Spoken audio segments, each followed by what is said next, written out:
რისთვის დასჭირდა ოთარ რომანოვ-ფარცხალაძეს რუსი პოლიტიკოსის სტატუსი და რა გეგმები აქვს ზოგადად მას პოლიტიკაში? ეს კითხვა დღის წესრიგში მას შემდეგ გაჩნდა, რაც პირველებმა მოიპოვა ინფორმაცია, რომ საქართველოს ყოფილი გენერალური პროკურორი გაწევრიანდა ოფიციალურად რუსეთის კომუნისტურ პარტიაში. ამ საკითხთან დაკავშირებით ჩვენ დღეს კითხვა დავუსვით მის ინტერესების დამცველს, ადვოკატს, რომელმაც გითხრა, რომ არ იცის ოთარ რომანოვ-ფარცხალაძეს აქვს თუ არა პოლიტიკური გეგმები და მისი ინფორმაციით ის ისევ ოპერირებს ბიზნესში. რაც შეეხება სისხლის სამართლის საქმეს, რომლის ერთ-ერთი მთავარი ფიგურანტია ოთარ რომანოვ-ფარცხალაძე, დღეს უნდა დაართულიყო ახალი მტკიცებულებები, მათ შორის მტკიცებულებები, რომელიც მისმა ადვოკატმა ცოტა ხნის წინ ჩამოიტანა მოსკოვიდან.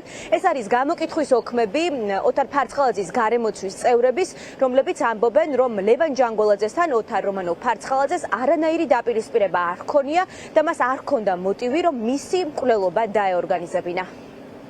ბატონი ოთარ ფარცხალაძის საქმიანობასთან დაკავშირებით მინდა გკითხოთ, თუ გაქვთ ინფორმაცია, რომ ის პოლიტიკურად ისევ აქტიურია და რუსეთის კომუნისტურ პარტიაში გაწევრიანდა.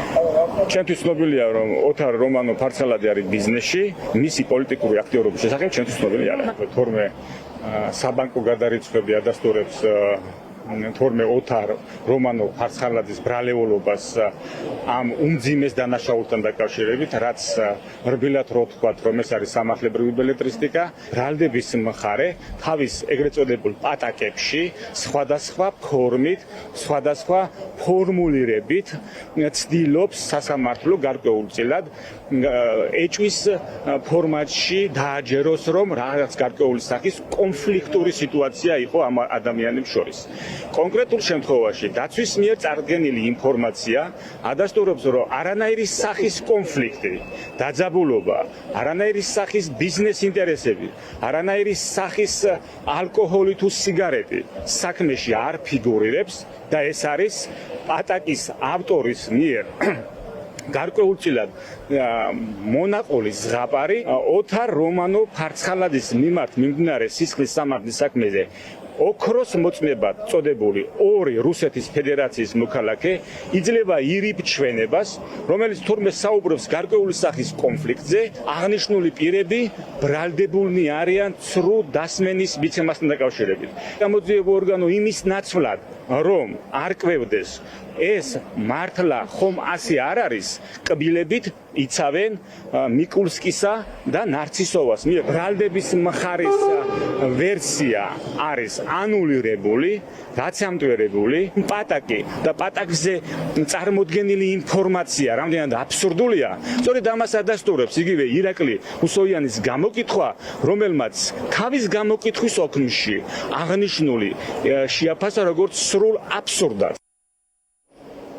კანონიერი ქურდის შვილიშვილის ირაკლი უსოიანის ჩვენების გარდა საქმეში, როგორც მოისმინეთ, არსებობს მამუკა ფიფიას ჩვენება. ეს არის პროკრემლისტური პარტიის ლიდერი და ისიც ადვოკატმა გამოკითხა მოსკოვში ყოფნის პერიოდში. არსებული ინფორმაციით აღნიშნული გამოკითხვის ოქმი შეიცავს შემდგომი შინაარსის ინფორმაციას, რომ ფიფია იცნობდა მათ შორის ლევან ჯანგოლაძესაც, ბუნებრივია ის არის ფარცხალაძის გარემოცვის წევრი და მას აქვს ძალიან ახლო კონტაქტი საქართველოს ყოფილ გენპროკურორთან და მას აქვს ინფორმაცია, რომ ამ ორ ადამიანს შორის არანაირი ბიზნეს კვეთა და თუმეტეს დავა არ ყოფილა. რაც შეეხება უკვე ირაკლი უსოიანს, მისი ჩვენების მცირე ამონარითი დღეს გაჟღერდა სხდომათა დარბაზში და მოვისმინეთ, რომ უსოიანი ამბობს, თითქოს მისმა ბაბუამ დატოვა ასეთი დანაბარები, რომ მიუხედავად იმისა, მას რაც არ უნდა მოსვლოდა და დამართნოდა, მისი ოჯახის წევრებს შურის ძიება არ უნდა დაეგეგმათ არავისა და არ უნდა მოეკითხათ საერთოდ მისი მკვლელობის ამბავი. სწორედ ეს მტკიცებულებები არის ის, რის დართვასაც ითხოვს ადვოკატის საქმეზე, თუმცა დაემატება თუ არა ისინი სისხლის სამართლის საქმეს ჯერჯერობით უცნობია, რადგან პროკურორმა განმარტა, რომ აღნიშნული გამოკითხვის ოქმები და მთელი რიგი მტკიცებულებები, რომელიც ადვოკატებმა ფარცხალაძის ინტერესების დამცველებმა მოიპოვეს კრემლში, არის კანონის გვერდის ავლით მოპოვებული და ის რეალურად არ უნდა დაერთოს სისხლის სამართლის საქმეს. ფიფიას და უსოიანის ჩვენების გარდა საქმეში ასევე არის ნიკოლოზ კარტოზიას ჩვენება და დისტანციურად თურქეთიდან გამოკითხული გიორგი ნინიკაშვილის ჩვენება. დაცვის მხარემ, რომლებმაც რამდენიმე მოწმე გამოკითხეს რუსეთის ფედერაციაში, რომელიც არაფრის ინფორმაციის მატარებელი ამ მოწმეთა ჩვენებები და გამოკითხვის ოქმის ასახული ინფორმაცია არ არის. მიუხედავად ამისა, ისინი არის კანონის არსებითი დარღვევით, უღულებელ ყოფილი საქართველოს სისხლის სამართლის საკუთარი კანონმდებლობა, ასევე საერთაშორისო აქტები, შესაბამისად ფიქრობთ, რომ არის დაუშვებელი და მიგვაჩნია, რომ სასამართლო ამ შემთხვევაში მიიღებს კანონიერ და დასაბუთებულ გადაწყვეტილებას. მთელი ამ ჩვენება ირაკლი უსოიანის, რომელიც შეადგენს დაახლოებით ერთ გვერდს არც კიდე არის ესეთი ჩანაწერი, რომ როგორც თვითონ ამბობს, ბაბუა მის აქვს დაბარებული, რომ თუ რამე მოუვა, არ დაინტერესდნენ ამ შედეგით და ამ ასე დანაბარებს ასრულებენ პირნათლად. ეს არის მთელი ჩვენება ირაკლი უსოიანის. რაც შეეხება მამუკა ფიფიას, მამუკა ფიფია უბრალოდ ადასტურებს ნაცნობობას, როგორც ფარცხალაძის, ასევე ჯანგველაძის და ამ შემთხვევაში რაიმე ღირებული და მნიშვნელოვანი საქმისათვის მას ყოველ შემთხვევაში გამოკითხულში არ არის ასახული.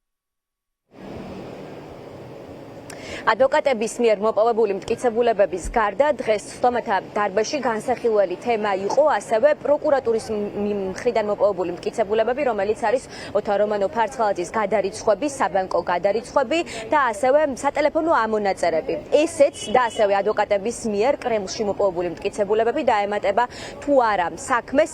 ეს არის ახლა მთავარი კითხვა, რომელზეც პასუხს ხვალ შუა დღის 3 საათზე მოვისმენთ. სწორედ ამ დროს ჩანიშნა მოსამართლემ შემდგომი სხდომა, სადაც გამოაცხადებს უკვე საკუთარ გადაწყვეტილებას, რა მტკიცებულებები დაერთვება აღნიშნულ სისხლის სამართლის საქმეს.